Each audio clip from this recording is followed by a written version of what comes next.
DW, l'arbre à palabre.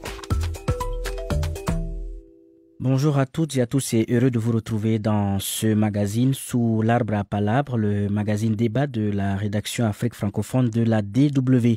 Dans une enquête publiée fin février dernier, l'ONG britannique Global Witness s'alarme des projets pétroliers dans la zone des Tourbières, c'est dans le nord du Congo-Brazzaville, la zone qu'on appelle la cuvette centrale. Toucher aux Tourbières, c'est prendre le risque d'enclencher une bombe climatique, c'est ce qu'a déclaré Global Witness. Pour rappel, ces zones sont situées dans des forêts humides, donc du nord du Congo. Et selon Global Witness, ces zones abriteraient près de 30 milliards de tonnes de carbone, soit 3 fois les émissions annuelles mondiales.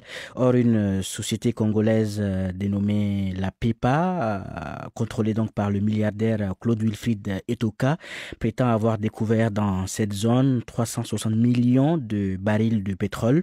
Une miraculeuse découverte selon Mediapart, qui est aussi co-auteur de cette enquête publiée conjointement avec l'ONG britannique. Voilà, nous allons voir ce qu'il en est. On a tenté d'avoir certains membres du gouvernement pour essayer de parler de ce sujet. On a tenté sans succès d'avoir au téléphone le porte-parole du gouvernement congolais, Thierry Mongala, de même que son collègue des hydrocarbures, Jean-Marc Tister Tikaya, qui serait en déplacement à l'étranger.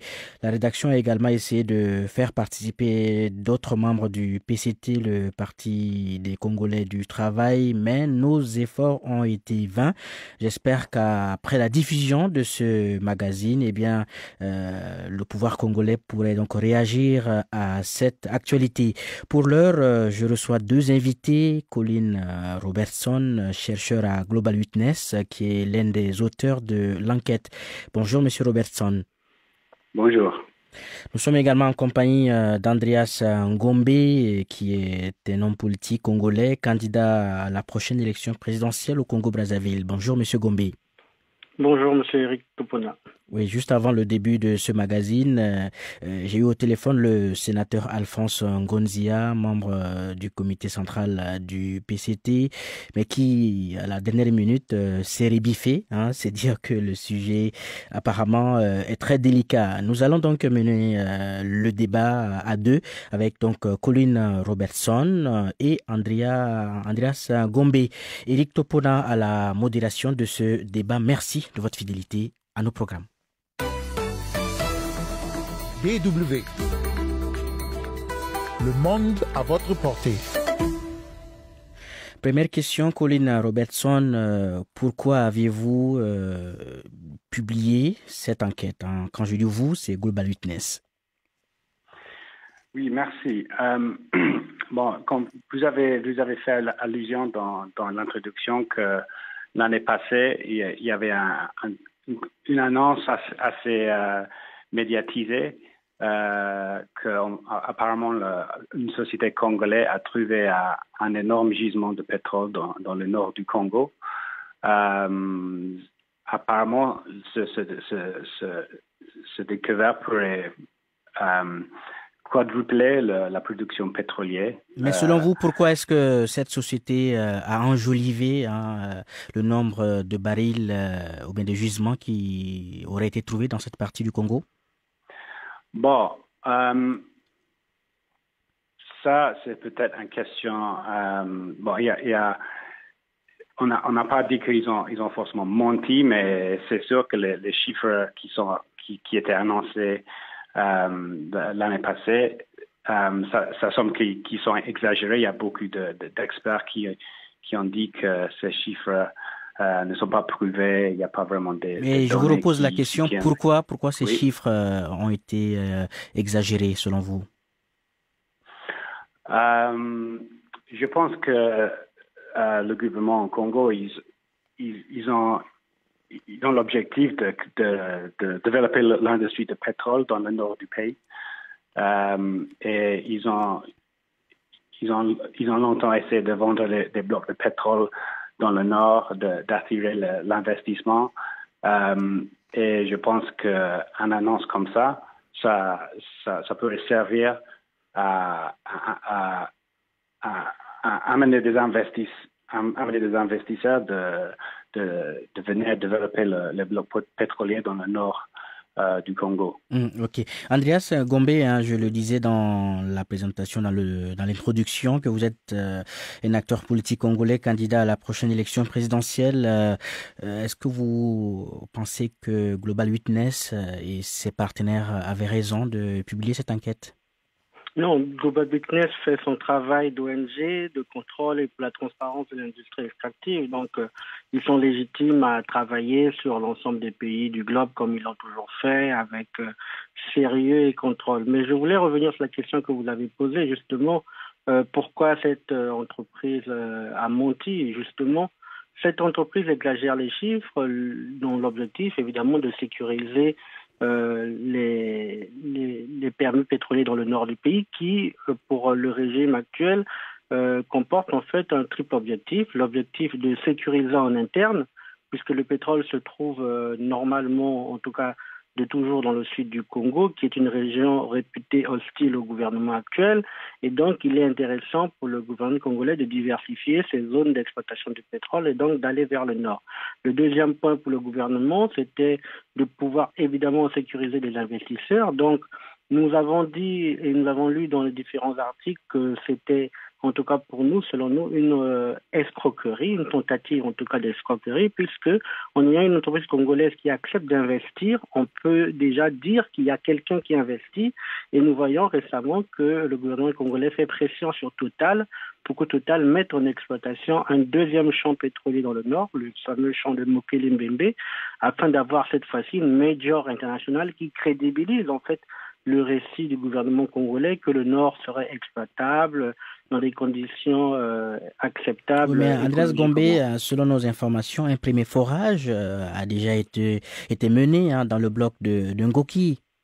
Oui, mais ça a été dit par tous les experts. À partir d'un seul forage, on ne peut pas déterminer une production. Il faut un minimum même de 10 ans d'analyse, de fouilles, de recherche, de tests, de carottage. Tous les experts sont unanimes sur ce point-là. Et en plus, cette zone est réputée marécageuse, donc hostile. Et pour terminer, le rapport dit très bien que la viabilité économique de l'exploitation est même remise en cause, puisque le pétrole, si je ne me trompe pas, est actuellement à $50. Donc on peut se poser la question si quand le pétrole était à $100, donc la dernière décennie, le Congo n'a pas investi dans ces fameux puits miraculeux, ce n'est pas aujourd'hui, avec un pétrole à la baisse, que ce pétrole qui est difficilement accessible, dans une zone enclavée, sous-peuplée, et même avec un danger écologique, qu'il deviendrait subitement acceptable d'investir dedans. Donc vous voyez très bien que ces différents chiffres, ces différents contextes montrent que cette exploitation n'est pas viable, ou en tout cas que la SRA-Pétrole a d'autres objectifs que l'exploitation pétrolière. Dommage que les membres du gouvernement concernés n'aient pas été disponibles, ne sont pas disponibles pour répondre à toutes ces affirmations. Colleen Robertson, dans votre enquête, vous dites que voilà, toutes ces zones qui risqueraient d'être exploitées auront pour conséquence une destruction de l'environnement. Sur quel fait vous vous basez pour tenir de tels propos, de telles affirmations? Oui, nous avons analysé les différents rapports d'exploration et donc on a pu voir la zone exacte où l'étude sismique a été faite, par exemple, et les différents prospects qui ont été identifiés à travers cette exploration. Et en voyant le résultat de ces études, on peut voir que la zone où la campagne sismique a été faite et les prospects ont été identifiés qui pourraient être exploités dans l'avenir. Il y a des chevauchements avec les zones de tourbières qui ont été identifiées par les scientifiques. Donc, c'est vrai que le puits actuel, c'est pas situé directement sous la tourbière, mais quand on regarde la zone du projet plus largement, c'est clair qu'il y a un risque pour cette zone assez sensible au niveau écologique. Donc pour Global Witness, en plus de l'exagération des gisements dans cette partie du Congo-Brazzaville, vous vous inquiétez de la destruction de l'écosystème, c'est ça? Oui, tout à fait. Je pense que ce projet, c'est le premier forage dans la cuvette. Ça pourrait être le premier pas pour développer plus de l'industrie pétrolière là-bas dans le nord, qui est une zone où il y a des vastes forêts, des vastes tourbières qui sont très importants pour lutter contre le changement climatique, surtout et pour la biodiversité. D'accord. Je vais peut-être vous faire écouter donc l'interview que nous a accordée quelques minutes avant le début de ce magazine le journaliste Antoine Glaser, qui était directeur de publication de la Lettre du continent. Une interview réalisée, comme je le disais, peu avant le début de ce magazine. Alors, ce qui est vrai, c'est que le pétrole au Congo a toujours été du pétrole offshore, hein. Ça veut dire en mer, au large de Pointe-Noire. C'est vrai que depuis quelques années, dans cette région de la cuvette d'Oyo, ça veut dire près du village natal du président Denis Sassou Nguesso, on parle toujours de la découverte de pétrole. Mais il faut d'abord dire que c'est pas du pétrole. Il n'y a pas eu encore de vraies recherches.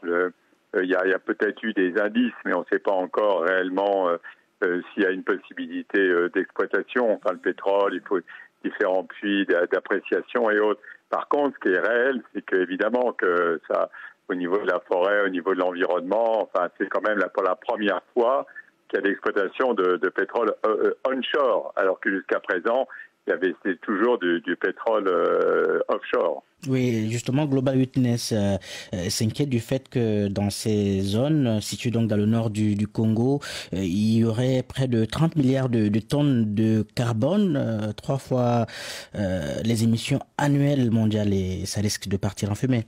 Oui, mais ce qui est certain, c'est si vraiment c'est avéré, ce qui est certain, c'est que on peut pas en même temps, au niveau du gouvernement congolais, venir dire que ce sont les meilleurs élèves de la COP 21, maintenant de la COP 25.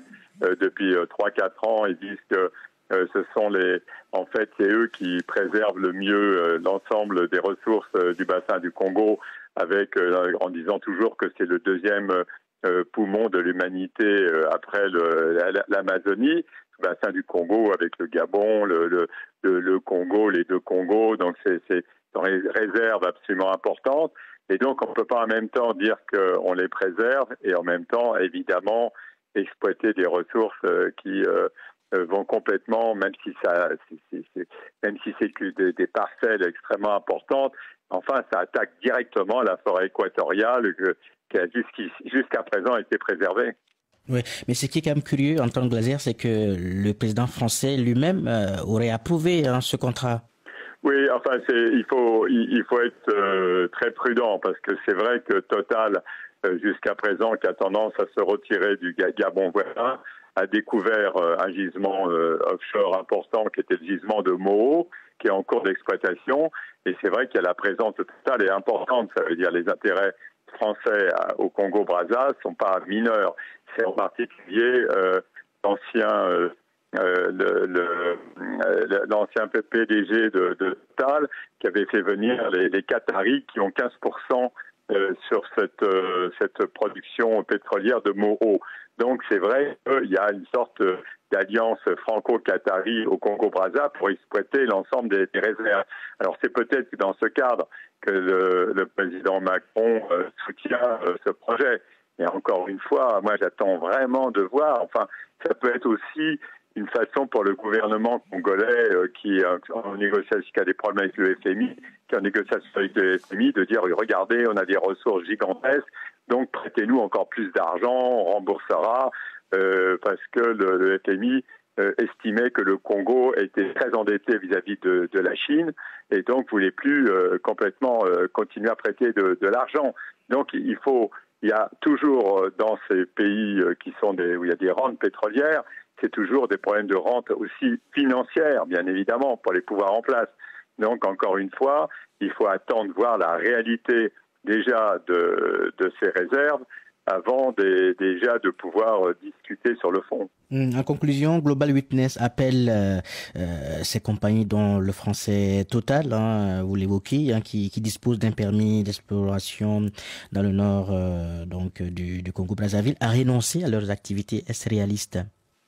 Oui, ça veut dire que eux, ils ont des permis.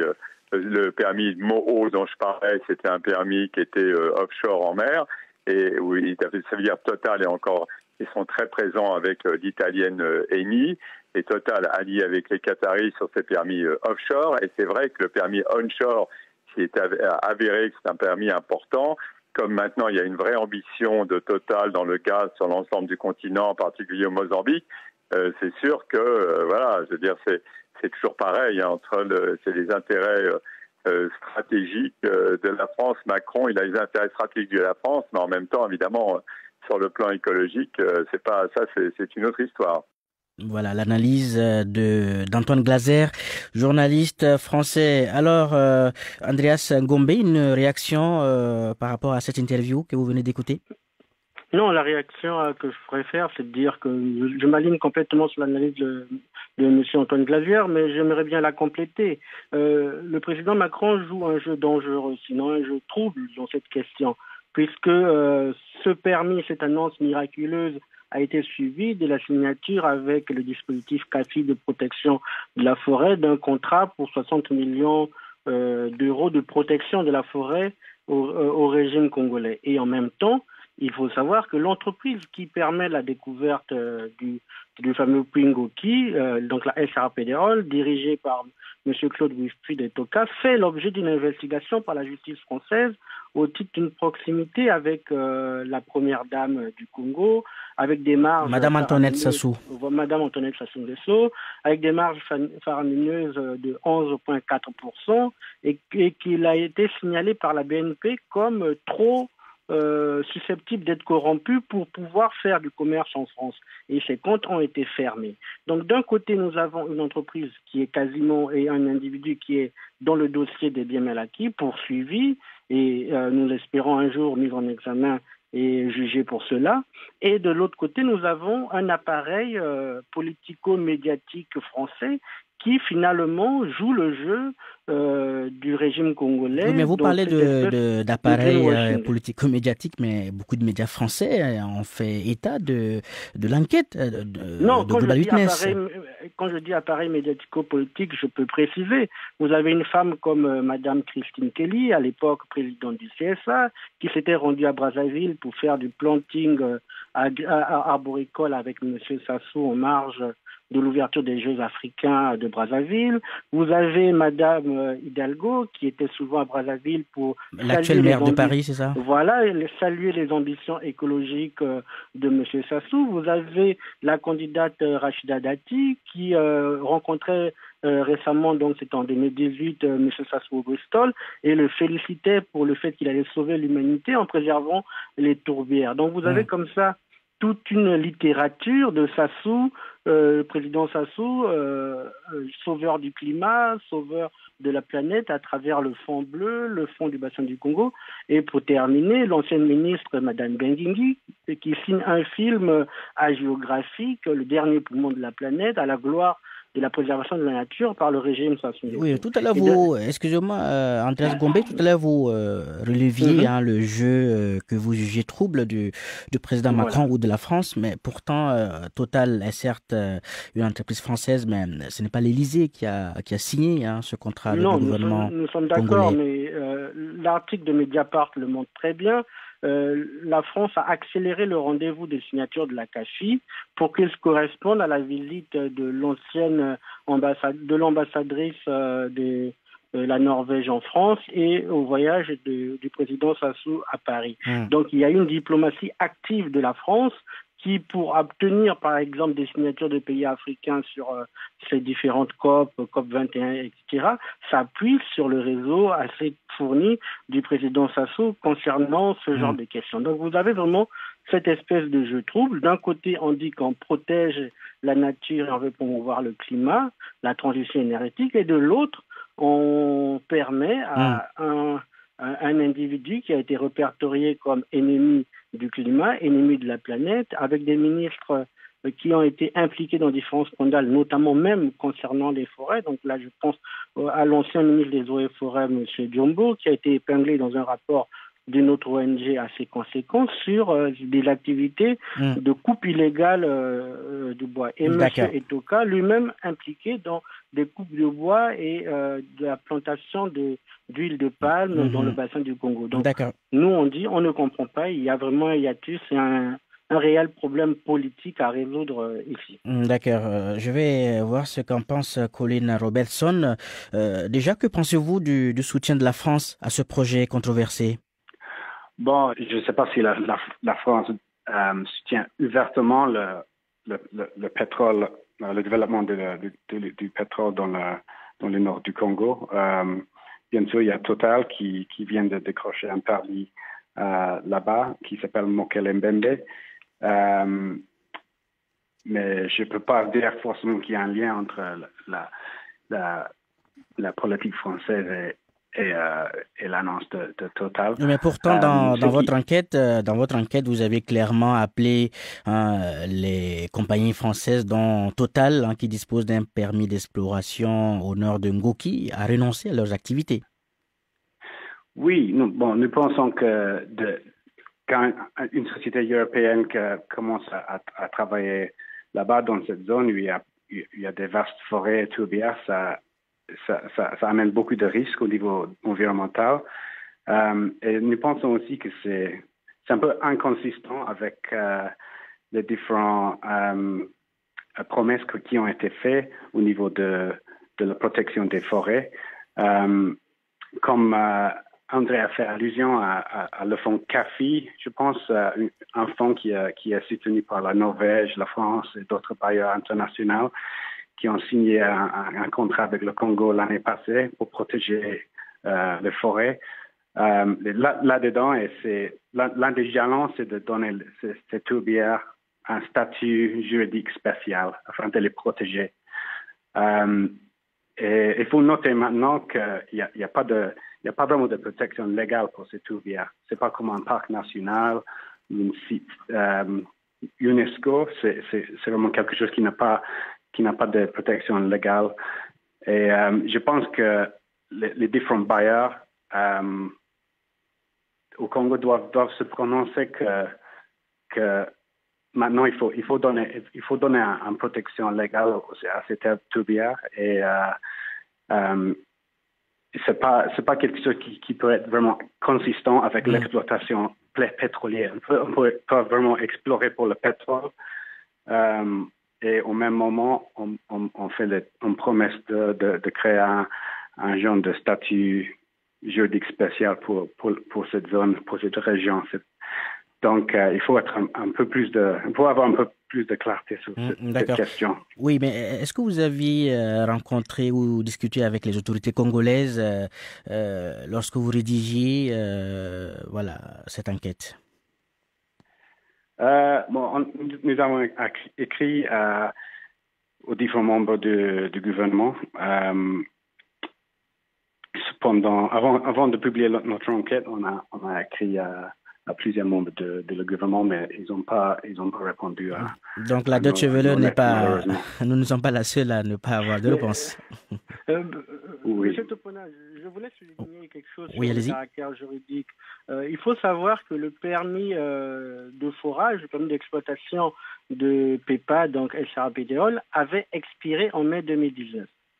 Donc ce permis avait expiré et n'a été reconduit que de manière exceptionnelle à partir de juillet 2019 par un décret rétroactif, ce qui est une violation de la Constitution car aucune loi ne peut avoir d'effet rétroactif. Donc l'exploitation même par cette société est déjà assise sur un vice juridique qui fait que normalement l'exploitation actuelle est caduque. Elle devrait normalement repasser par un appel d'offres international où tous ceux qui souhaiteraient compétir pourraient compétir et ainsi le permis irait vers une autre main ou quasiment serait annulé. Donc là, vous avez un premier point très sensible qui montre que nous sommes dans une exploitation en dehors de tout cadre juridique, en dehors de tout cadre de la loi. Nous sommes dans un état d'exception. Et même le fameux décret est appelé par le président Sassou un décret exceptionnel, ce qui n'existe pas dans la constitution congolaise, dans toute forme d'administration qui se respecte.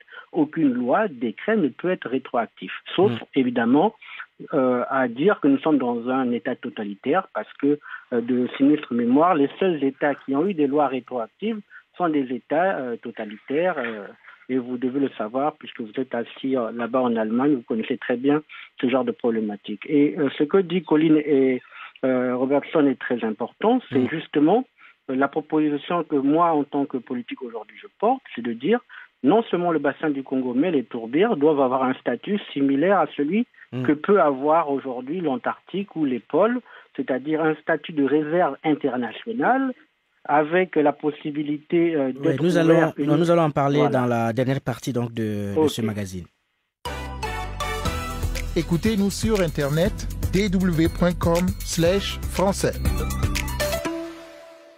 Voilà, Andreas a anticipé tout à l'heure, j'allais justement vous poser la question avant de mettre un terme à ce débat, ce qu'il faut faire puisque le diagnostic est posé, le gouvernement congolais visiblement continue dans sa lancée puisque, je l'ai dit au cours de cette émission, voilà, des premiers forages sont déjà ont été effectués et l'exploitation va certainement se poursuivre. Alors, Colline Robertson, vous êtes donc une ONG bien connue, Global Witness. Maintenant que l'enquête a été publiée, qu'est-ce que vous recommandez et comment pensez-vous vous faire écouter ou entendre par le gouvernement congolais et les compagnies qui exploitent ces nouveaux gisements dans le nord du Congo? Oui, bon, je pense qu'il y a deux choses. Il y a d'abord la question de comment protéger les tourbières eux-mêmes au niveau plus largement. Donc, je pense qu'il faut vraiment accélérer la discussion sur comment donner ces tourbières un statut spécial pour qu'ils soient protégés des activités comme l'exploitation minière, l'exploitation pétrolière qui peuvent les endommager. Et deuxième chose, je pense qu'au niveau des sociétés européennes, eux aussi, ils ont une responsabilité. Il y a des différentes banques, les différents investisseurs en Europe qui ont des actions dans des sociétés qui va commencer à peut-être explorer dans ces zones. Donc, ces investisseurs aussi doivent se demander est-ce qu'ils veulent vraiment soutenir ça ou est-ce que ça doit être vu comme quelque chose qui n'est pas vraiment acceptable en ce moment où ils sont vraiment dans une crise au niveau de la changement climatique. Mais est-ce que vous avez envoyé votre enquête, les résultats de votre enquête au gouvernement congolais? Non, pas directement. On n'a pas vraiment eu une réaction par rapport à ça pour le moment, mais je pense que c'est un problème aussi pour les bailleurs au Congo qui soutiennent plusieurs initiatives pour protéger la forêt et les tourbières. Et donc vous menez en ce moment des actions pour que les bailleurs soient informés de cette problématique, c'est ça? Oui, bien sûr. Je pense que dans le cadre du CAFI ou dans des autres initiatives pour protéger la forêt, il faut vraiment discuter, accélérer ces questions sur comment protéger les tourbières concrètement. D'accord. Alors, Andreas Gombe, en conclusion, qu'est-ce que vous recommandez? Vous êtes un acteur politique, on l'a bien compris. Le diagnostic, je le disais, a été fait. Qu'est-ce que vous préconisez pour espérer arrêter l'hémorragie, si je peux utiliser cette expression? Il y a deux volets essentiellement. Nous sommes en face d'une dérive de l'aide internationale, donc il faut identifier à quel niveau a lieu ces différentes dérives et avoir des processus judiciaires de sanctions. C'est-à-dire que s'il y a quelqu'un au niveau de la CAFI, au niveau du ministère français, au niveau des ministères congolais qui est impliqué dans cette forme d'exagération en vue d'une arnaque écologique, il faut des sanctions. Et d'un autre côté, il y a le problème du statut des tourbières, de la protection des tourbières. Et notre proposition, c'est de faire un traité de type antarctique qui permet justement de protéger tout cet ensemble et de le consacrer uniquement pour la science et le tourisme écologique, de manière à ce que cette zone devienne une zone d'intérêt international, peut-être avec, à côté du gouvernement congolais, suppléé par des agences onusiennes et des pays partenaires, pour justement renforcer ce traité et permettre que nous léguons cette zone extrêmement sensible de la planète aux générations qui viendront après nous. Donc voilà essentiellement. Et il faut noter aussi la protection de la faune, notamment Ngo qui signifie crocodile. Il y a des crocodiles qui habitent et ils sont assez charmants à regarder, évidemment, de loin. Et ce serait intéressant de les regarder plus longtemps encore. Et tout à l'heure, je le disais, Andreas Gombe, vous êtes candidat à l'élection présidentielle dans votre pays, c'est l'année prochaine. Ce n'est pas un peu prématuré d'y penser déjà? Non, ce n'est jamais prématuré de se préoccuper de l'avenir de son pays. Et comment comptez-vous participer à cette élection présidentielle puisque vous êtes pour l'heure en France? Comme tout citoyen, le moment venu, je rentrerai déposer ma candidature. La loi m'autorise à le faire et je suis en conformité avec la loi de mon pays. Ok, tenez-nous au courant en tout cas, Andreas Gombe. Bonne chance à vous dans vos ambitions. Merci. Et c'est la fin de ce magazine Débat sous l'arbre à palabres. Nous avions parlé de l'enquête publiée fin février par l'ONG britannique Global Witness avec la collaboration du journal en ligne, le journal français Mediapart et Der Spiegel, un journal allemand.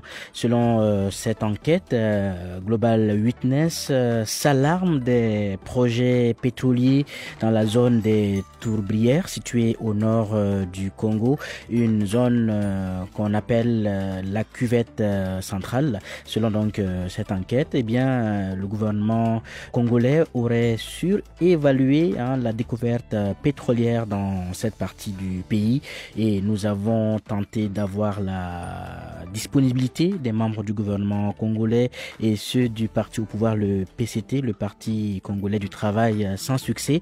On va certainement essayer de les faire réagir donc après la diffusion de ce débat, un débat qui a vu la participation de Colin Robertson, chercheur à Global Witness. Colin Robertson est l'un des auteurs de cette enquête et nous étions également accompagnés d'Andreas Gombe, acteur politique du Congo-Brazzaville.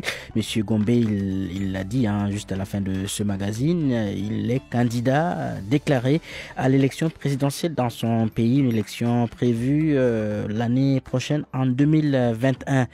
Eric Topona à la modération de ce débat. Je vous laisse en compagnie du reste des programmes de la DW.